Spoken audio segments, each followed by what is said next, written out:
এক শর্তে শোনাবো, যারা বিয়ে করছেন এটা গিয়ে বউরে শোনাইবেন, শোনাবেন মানে এটা বউর সাথে রিলেটেড হাদিস, বিবির সাথে সম্পর্কিত হাদিস। সবাই ইনশাআল্লাহ বলছেন, সবাইকে বিয়ে করছেন? শোনেন বলছি, যারা বিয়ে করেন নাই আল্লাহ বিয়ে করার তৌফিক দান করেন। বিয়ের পরে বলবো, আমি পরে ঘুরে হইছে দেখছেন। মাশাআল্লাহ, ঠিক আছে দাদা, ঠিক আছে। যুবক যারা আছে গুনাহ থেকে মুক্ত থাকার জন্য বিয়ে এটা জরুরি বিষয়, আল্লাহ তৌফিক দান করেন। যুবকদের মা বাবাকে আল্লাহ বুঝ দান করেন। আমিনের পাওয়ার রাসূল সাল্লাল্লাহু আলাইহি সাল্লাম জিহাদে গেছে।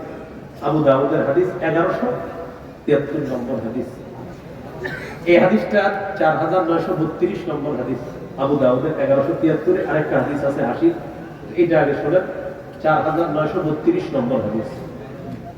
আম্মা জান আয়েশা সিদ্দিকা রাদিয়াল্লাহু তাআলা আনহার বর্ণনা তিনি বলেন,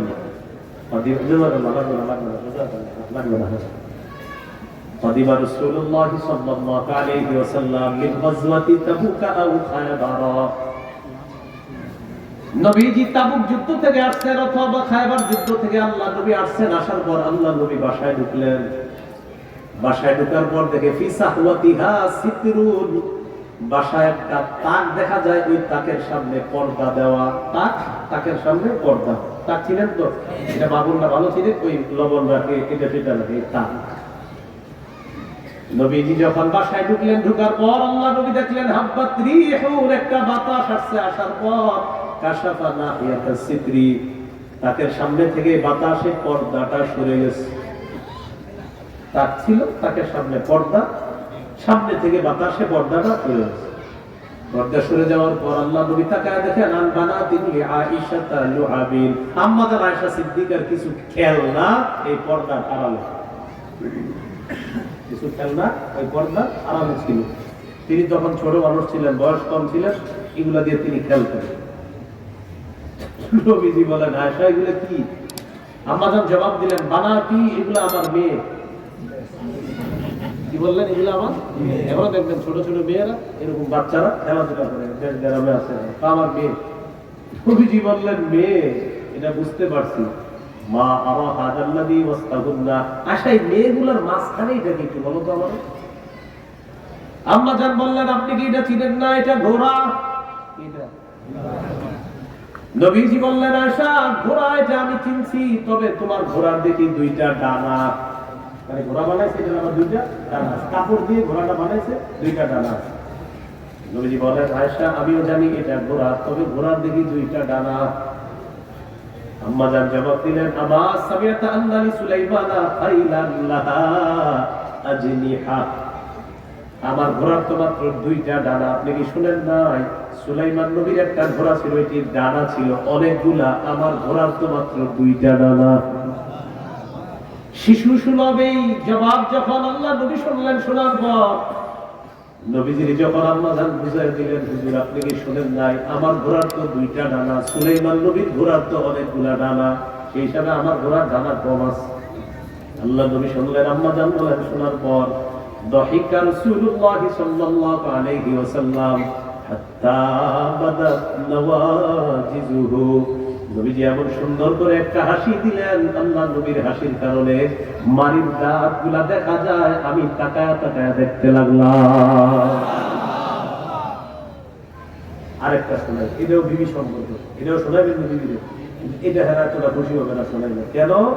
শোনাই সহিহ মুসলিমের বর্ণনা 1478 নম্বর হাদিস। নবীজির বিবিরা খালি মরণ প্রশংসায়। একবার বলছে হুজুর এখন তো ইসলামের জয় জয়কর অবস্থা, আমগরে যদি একটু সাবান তেল এগুলো একটু দিতেন তাহলে তো ভালো হতো। আম্মাজানদের অবস্থা এতটা আপনার ইয়া ছিল যে আম্মাজান বলেন আকাশে তিনটা চাঁদ দেখতাম, এক চাঁদ, দুই চাঁদ, তিন চাঁদ, চাঁদ উঠছে, মাস শেষ হয়েছে, আবার উঠছে, আবার মাস শেষ, আবার চাঁদ, তিন চাঁদ দেখে ফেলতাম, চুলায় আগুন জ্বলতো না। সেই হিসাবে বলছে হুজুর আমগরে যদি একটু খাবার, একটু তরি তরকারি বা একটু কাপড়, মানে বেশি চায় নাই, হালকা বলছে কথা। রাগ করে নবীজি কথা বলে না বিবিদের সাথে, সবার সাথে ঘরে বসে রয়েছে চুপচাপ। সাহাবীরা অপেক্ষা আছে, নবীজি তো বের হওয়ার পর সাহাবীরা নবীজিকে দেখে, কিন্তু নবীজি ঘর থেকে বের হয় না, ঘর বন্ধ। সাহাবীদের মন খারাপ, কারণ সাহাবীদের জীবনের সবচেয়ে ভালো লাগার মুহূর্ত হলো নবীকে দেখা। নবীজি বাইর হয় না। আবু বকর সিদ্দিক রাদিয়াল্লাহু তাআলা আনহু আসার পর বললেন, কি হয়েছে তোমরা সবাই ঘরের দরজার সামনে বসা গেল?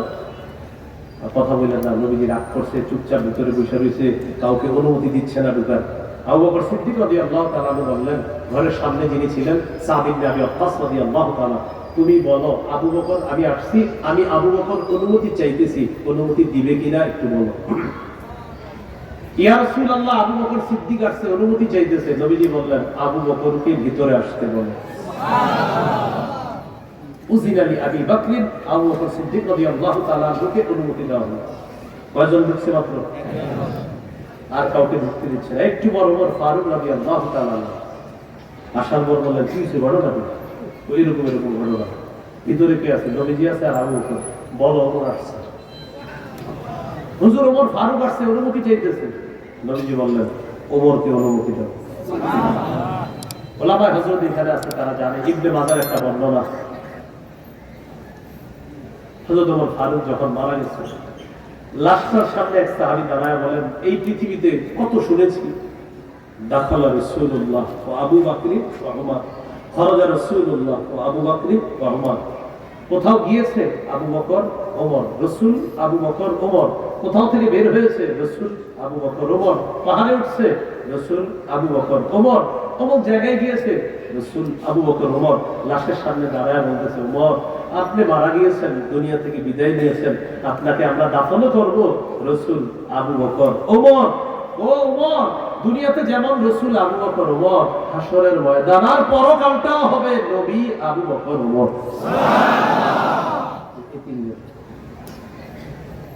সাহাবীদের মান মর্যাদা নিয়ে আমার একটা ওয়াজ আছে, কিন্তু আপনারা দেখছেন, ওখানে দেখবেন এই আলোচনাগুলো আছে যে আবু বকর ওমর, নবী আবু বকর ওমর, নবী আবু বকর ওমর। ওমর ফারুক রাদিয়াল্লাহু তাআলা আসার পর বলতেছে, আমি আসছি, বলো। ঢুকতে দিছে। দুইজন সম্পর্কে নবীজির কি হয় বলেন তো? শ্বশুর। দুজন গেছে, ভিতরে ঢুকছে। ওমর রাদিয়াল্লাহু তাআলা বললেন, লা আকুলান্না শাইআন, আমি এখন এমন একটা কথা বলবো, তুদিকুন নবী সাল্লাল্লাহু আলাইহি সাল্লাম, এই কথা বলে নবীজিকে হাসায় দিবেন। আপনারা রেডি হন হাসির জন্য, হালকা, বেশি জোরে না। ওমর ফারুক রাদিয়াল্লাহু তাআলা বললেন, ইয়া রাসূলুল্লাহ, লাউ রাআইতা বিনতা খারিজাতা তাসআলুনি নাফাকা, হুজুর খারেজার মেয়েকে যদি আপনি দেখতেন, এর মানে হলো আমার বিবি। হযরত ওমর ফারুকের বিবির ব্যাপারে নবীকে বলতেছে, হুজুর খারেজার মেয়ে মানে শ্বশুরের মেয়ের কথা বলতেছে। ওই শ্বশুরের মেয়েটা যা শুরু করছে, নিজের বিবিরে বলতেছে, শ্বশুরের মেয়ে যা শুরু করছে, তাসআলুনি নাফাকা, আমার কাছে শুধু ভরণ পোষণ চায়। নবীজি রাগ করে আছে কি নিয়ে? ওমর ফারুক বলতেছে, আমার কাছে শুধু কি চায়? নবীজি বলেন, আচ্ছা তারপর? নবীজি বলেন, হুজুরের পর কুনতু ইলাইহা, আমি আমার বিবির কাছে গেলাম, যাওয়ার পর ওয়াজাদতু উনুকাহা, গলাটা চাপ দিয়ে বসছে। নবীজি বলেন, গলা চাপ দিছে? হ্যাঁ। নবীজি হাইসা দিছে, দাঁতগুলো দেখেন। এটা আবার আমি বর্তমান বিবিরা পছন্দ করবো না, টাকা পয়সা না দেওয়ার সুযোগ কোন দিকে। নবীজি দেখেন কত সহজ সরল ভাবে হলো, ওমর তাই তুমি এই জন্য গলা ধরছো? বাহা, এই যে ওই পাশে আছে আমার বিবিরা, এরাও আমার কাছে এরকম টাকা পয়সা চেয়েছে, গরম গরম চেয়েছে।